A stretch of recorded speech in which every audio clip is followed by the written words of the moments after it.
man, you got something to say, man? Yo, just say it. You don't want no beats from me. I didn't know that. Look, I didn't even look at your stuff. That's why I showed the whole conversation, because here is the problem with these guys out here. I don't know what it is about people. That's why I say a lot of you can't handle rejection. Producers, what's going down? I hope this video has a positive impact.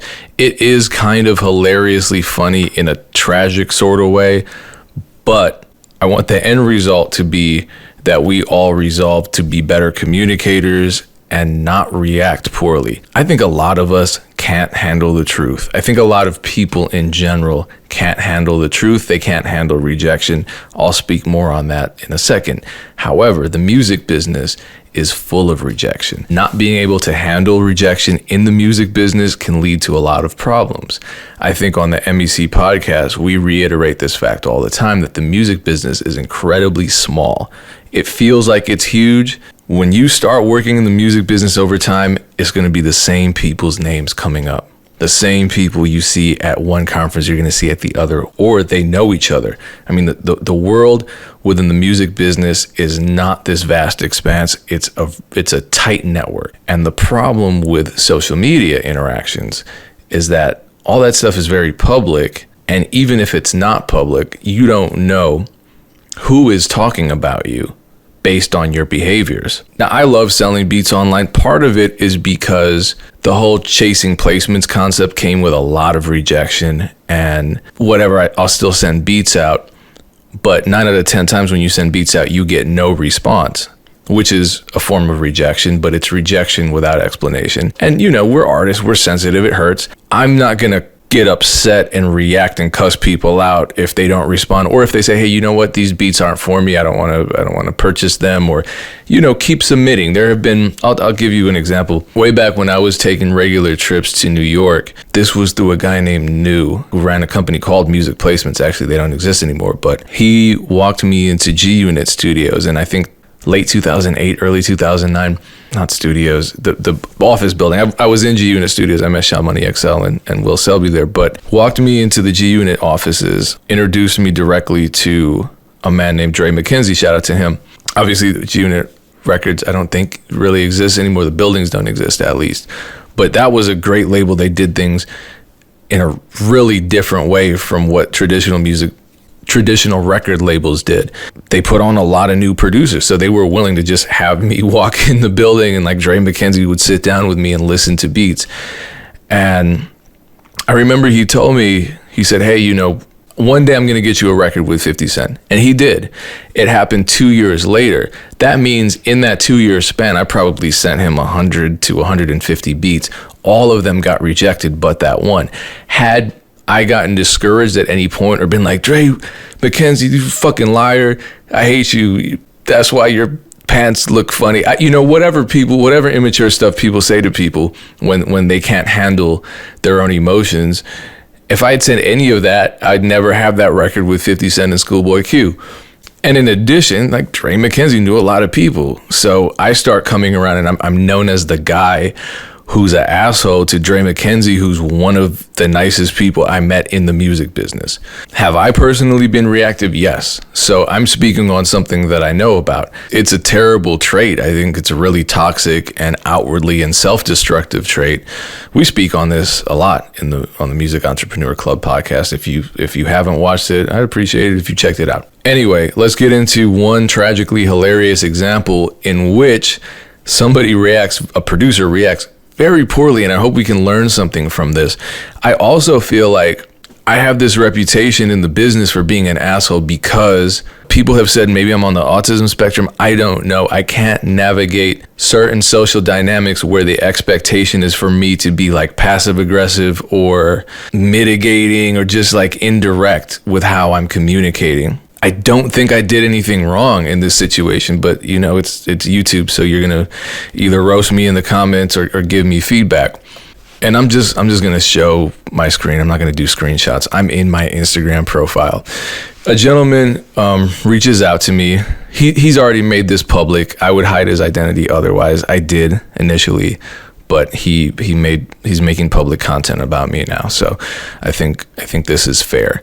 Peace, brother. Is Jeremiah Da Vinci. Saw you on YouTube Live. Thanks for all the gems. Salute. I said, I appreciate you tuning into the live stream. You know, and then he says, hey, sorry for all the questions, just not having a lot of success. More patience and work is needed. I'm sure my goal is to be able to quit my job and do this. He didn't actually ask a question, though, at all. So I guess I was confused. I didn't reply. One, let's establish the fact that he knows I'm a producer, right? He knows that. Many, many months, almost a full year later, he sends me this: beats available for purchase on my BeatStars page. Free beats with every purchase. I reply, not disrespectfully, I don't want to buy your beats, because I don't. I make beats. I've never bought beats from a producer in my life. I'm sorry, producers. I'm sure your beats are amazing. I don't want to buy them. So he responds, why so mean about it? I'm balling like everyone else, brother. I don't know what that means. It's funny how people forget when they were struggling when they get a little success. I just don't want to buy your beats. I didn't lie to you. I didn't disrespect you. I didn't say you looked ugly. I didn't say anything about your mom. I don't understand where this reaction is coming from. And then, you know, to seal the deal, he says, fuck you very much, which I thought was hilarious. And I shared it. This happens all the time. And a lot of people, you can read the comments. People are, well, just go to my Twitter. A lot of producers experience this too. It's not just me. Other beat makers trying to sell them beats and then reacting poorly when they say no thank you, or when they just say straightforwardly, I don't want to buy your beats. So I said, I don't want to buy your beats, right? And I blocked his name out. I'm not trying to put him out there like that. Initially, I wasn't. Well, I guess he caught wind of that and was really upset. Talking about, so you want to explain yourself? Like, that's some shit that you don't want to hear from a significant other or a parent with whom you live. I'm surprised you didn't use my full name. That would have been terrifying. What's this shit about? So you tried to make an example out of me.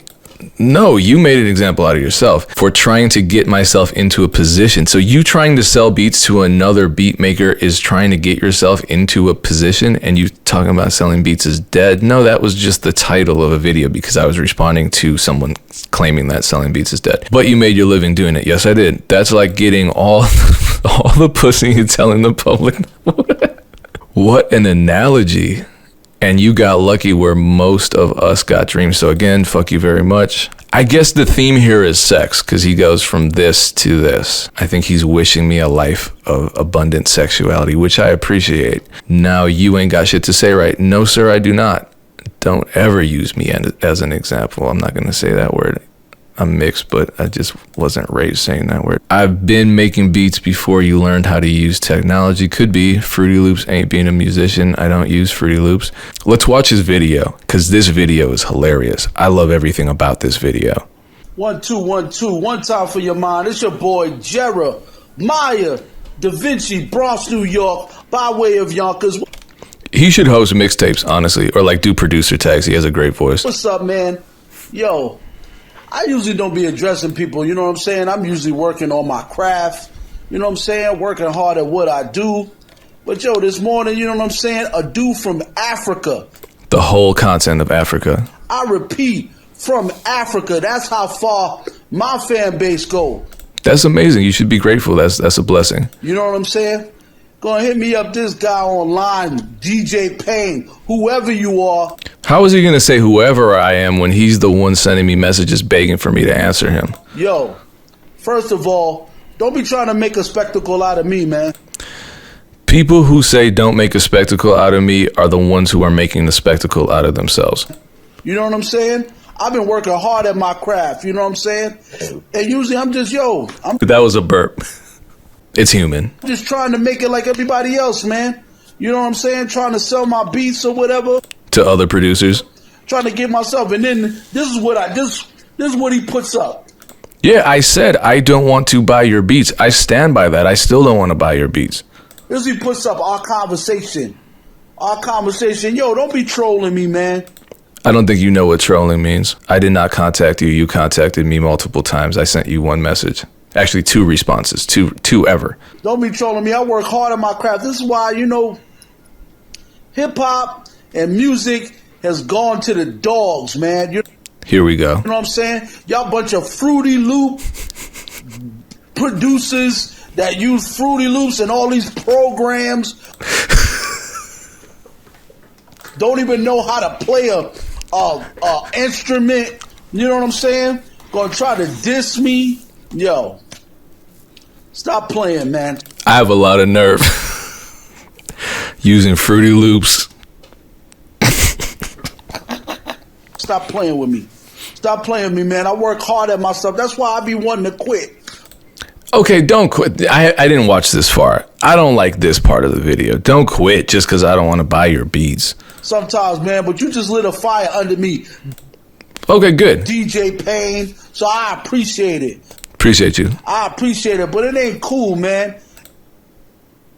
It can't be both. It ain't cool. This is a private conversation. You don't need to be putting my stuff on blast. I go to YouTube or whatever. It ain't cool. This is a private conversation. You don't need to be putting my stuff on blast. I go to YouTube or whatever, and here's what he put up, and man, people are chiming in. Man, you got something to say, man?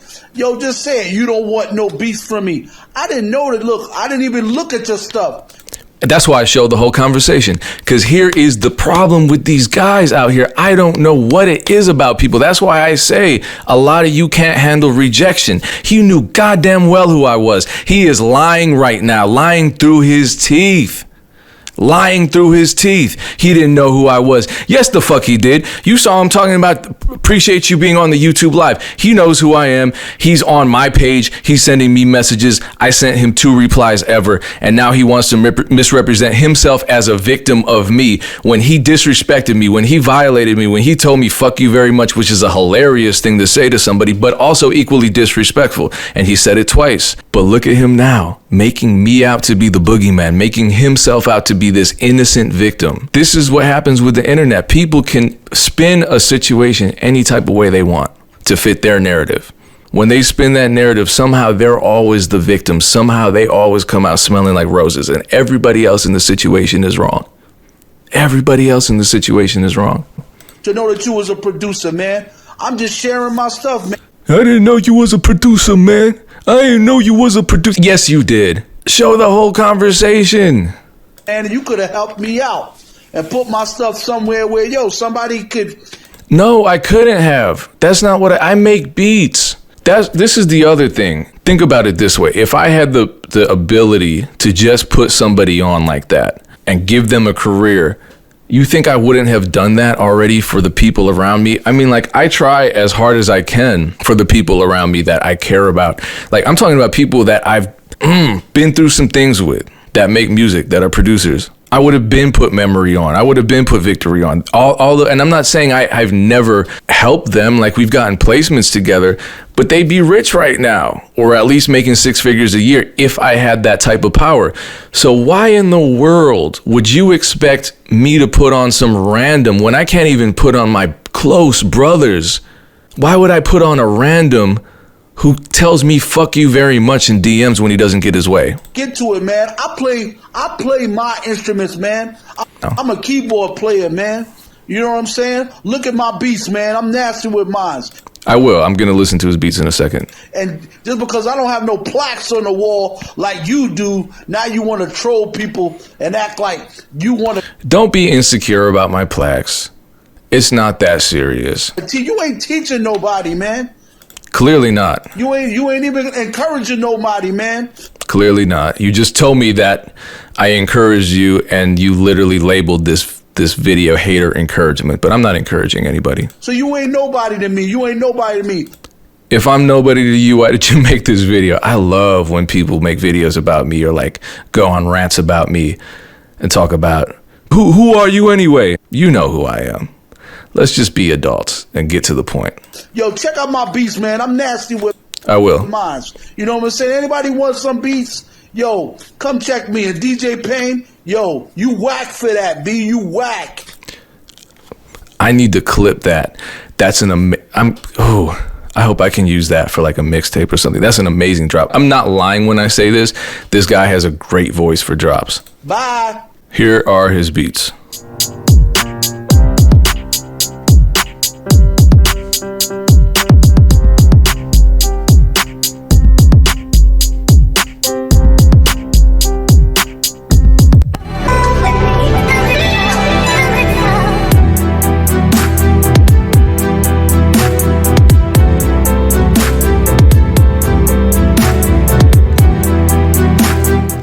Anyway, in conclusion, I'm a nobody. and I should never have rejected this guy's beats. I should have purchased them all, and I'm wrong for that. Now, seriously, in conclusion, rejection is going to happen in the music business, especially when you're in this online space and you're selling directly to people, DMing people with your link. Again, I didn't say anything mean. I didn't say anything disrespectful. I said very clearly the truth, which is that I don't want to buy your beats. Many people say that to me. I send people beats and they say, you know what? I don't like this beat. That's way worse, in my opinion. So I could cuss them out. I could make a whole video about them. I could do all types of stuff. But that's a waste of energy. And, you know, no disrespect to the Jeremiah gentleman, though he did tell me fuck you very much twice. Again, that's not really that offensive to me. I think what is sad is that this is certainly not the first time this has happened to me. And there is this pattern of producers indiscriminately sending their beats out to whomever and then getting upset when the random people that they're trying to make money off of, who they don't care about, because, you know, like the guy said, he was just randomly sending his link out and he didn't know who I was and blah, blah. Even though he did, that was a lie. But even if it wasn't a lie, that would still be pretty disrespectful to just view people as dollar signs, not humans. Just send them the link. If they don't buy the beat, fuck them, they're nothing. I think that's a terrible approach to business. I think it's a terrible approach to customer service. And ultimately, for me at least, I learned, and I've made videos about this, I've learned the importance of customer service. And, you know, that involves not cussing people out when they say no. And, you know, not just cold calling people and saying, hey, buy my beats. That's it. But I did enjoy that video. I do want to clip that last part, the DJ Payne one. You whack for that. I thought that part was amazing. And to all of you on your beat selling journey, I wish you lots of success. Peace.